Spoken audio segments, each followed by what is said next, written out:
In the middle of a cold, rainy Monday morning, an old man stood outside a massive glass tower. No umbrella, no coat thick enough for the wind, just a plastic bag and eyes that held stories no one cared to ask about.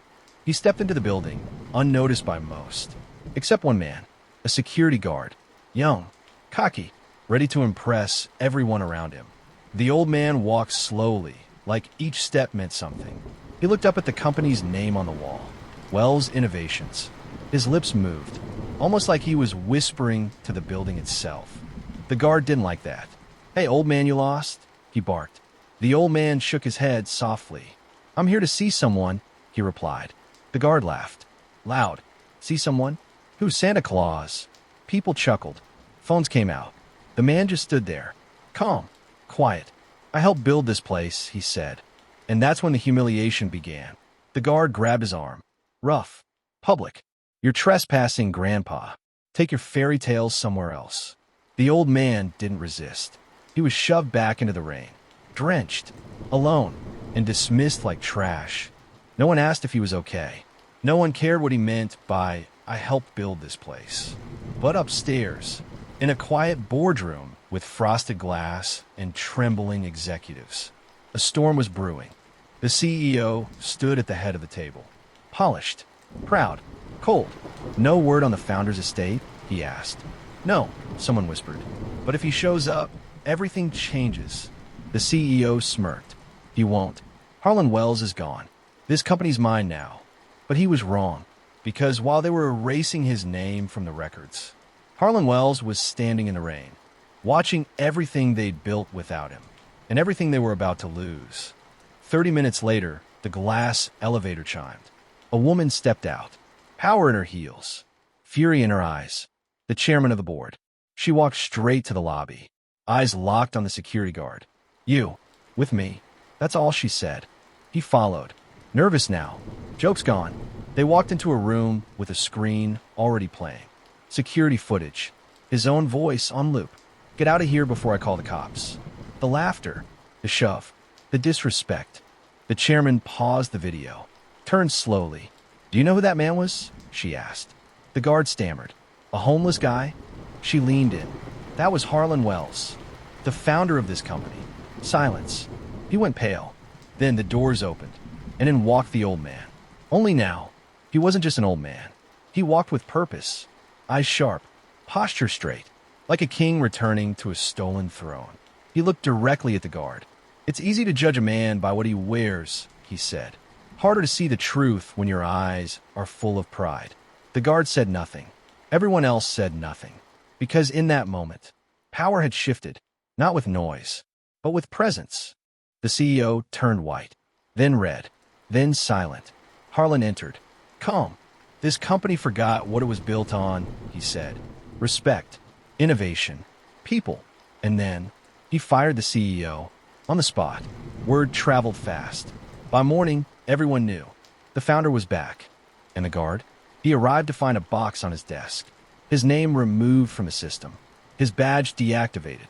The new head of security? A single mother who'd once been passed over for the role.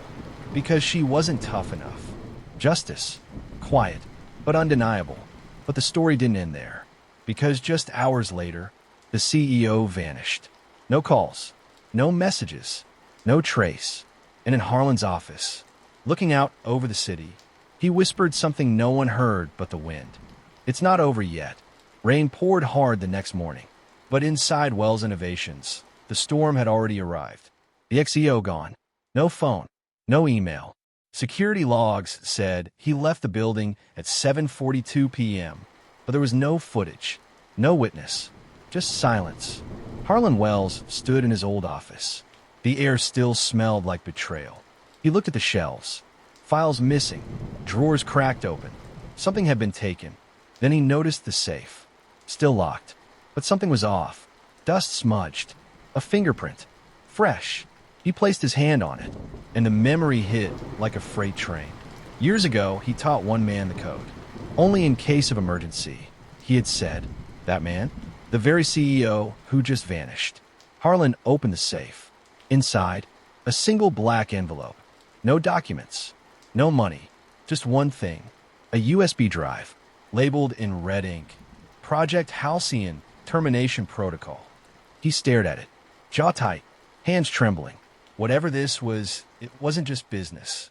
It was personal. He called the chairman, told her what he found. She told him something worse. The former CEO's personal assistant, missing. His hard drives, wiped. Bank account, emptied. And just before disappearing, he made a single $1 transfer to a hidden offshore account. That account once belonged to a woman no one ever mentioned. Not in board meetings, not in interviews, but Harlan remembered her name.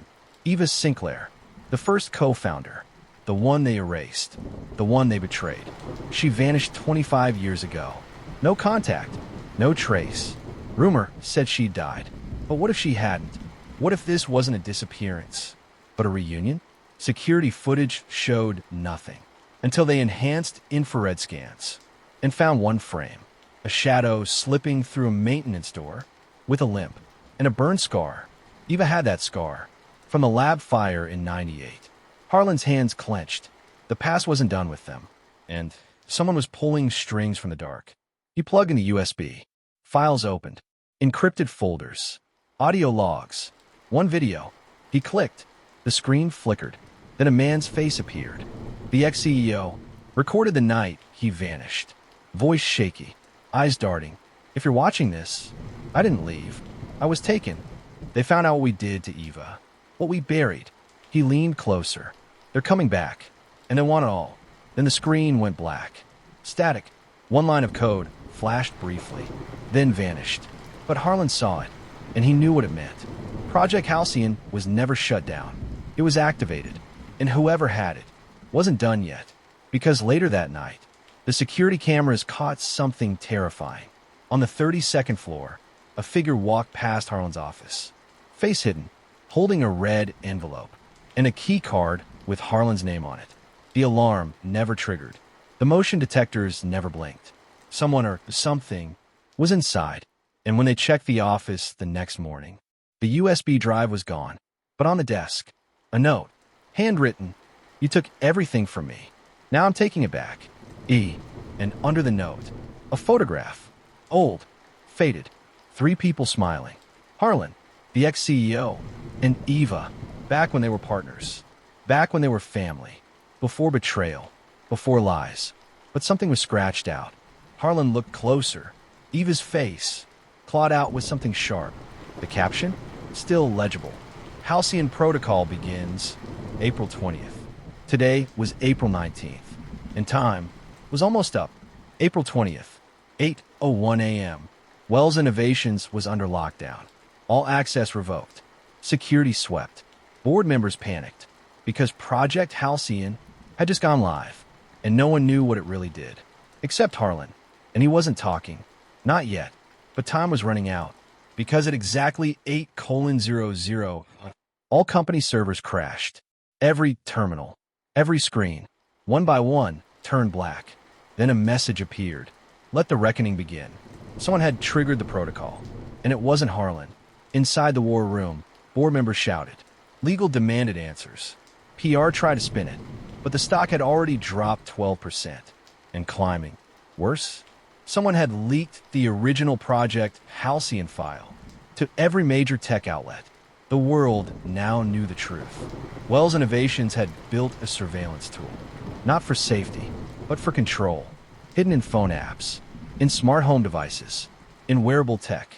It tracked location, recorded audio, and even manipulated user data for profit. And it was Eva's idea, back in the 90s. But when she tried to shut it down, they pushed her out. Erased her, silenced her, until now, because buried in the leaked documents was a video. Eva, recorded 2 weeks ago, still alive, still fighting. Her voice was steady, her eyes filled with fire. I warned them. They didn't listen. So now I'm taking it all back. This isn't revenge. This is justice. The world erupted. Hashtag justice for Eva. Hashtag Wells exposed. Hashtag Halcyon truth. Protests outside headquarters. Investors pulling out. Lawsuits filed. And through it all, Harlan sat alone in the executive suite, watching the chaos, remembering everything. He never meant for this to happen, but he didn't stop it either. Then came the final blow, a knock at the door. 2 federal agents. Badges out. They weren't there for an interview.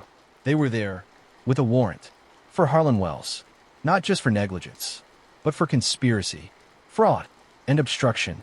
And behind them, a woman stepped through, gray streak in her hair, eyes like steel, scar on her cheek. Eva Sinclair, alive, in person, after 25 years. She stood in the office that was once hers, face to face with the man who betrayed her. "You said I didn't belong here," she whispered. "Well, I'm back." But just as Harlan reached for the USB proof, the lights cut. The building went dark. Then, the emergency alert. A voice overhead. "This is not a drill. Fire detected. Evacuate immediately." Screams echoed.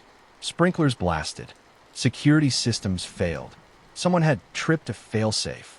But this wasn't fire. It was a diversion. Because when the smoke cleared, Eva was gone. Vanished. No trace. No cameras.